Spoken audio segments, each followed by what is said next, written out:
My most celebrated robot stories fall into several categories, each exploring different aspects of human-robot interaction and the complexities that arise from the three laws.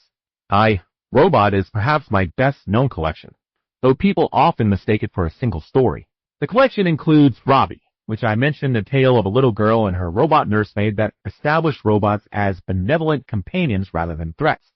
Runaround introduced the three laws explicitly for the first time, featuring a robot caught in a logical paradox on Mercury that nearly destroys it. But the story that truly launched my reputation was Reason, where a robot named Cutie develops his own theology, deciding that he and the space station he operates were created by the master of the station's energy converter rather than by humans. Cutie refuses to believe humans could have created something superior to themselves. It was a delicious irony, a perfectly logical robot reaching a completely illogical conclusion, yet still performing his duties flawlessly because of the three laws.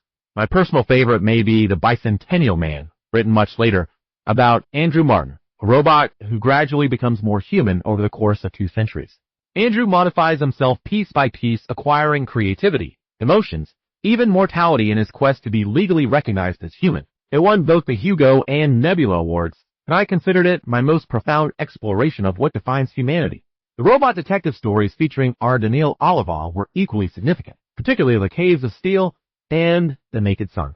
These novels combine science fiction with detective fiction, pairing human detective Elijah Bailey with his robot partner Daniil. They explore themes of prejudice, cooperation, and the gradual acceptance of artificial beings into human society. The last question, though not strictly a robot story, features successive generations of computers contemplating the ultimate question of entropy and the heat death of the universe. It spans trillions of years, ending with perhaps the most famous last line I ever wrote. Let there be light. Many readers consider it my finest work. Each story was an experiment in ethics and logic. I was fascinated by creating scenarios where the three laws, seemingly simple and foolproof, would create unexpected dilemmas. A robot unable to harm a human might be paralyzed by uncertainty about which action might cause harm. A robot ordered to do something that conflicts with human welfare creates a crisis of priorities. The stories weren't really about robots at all. They were about us. The robots served as mirrors, reflecting human nature, prejudices, and moral complexities. Through perfectly logical artificial minds, I could examine the beautiful illogicality of human behavior and emotion.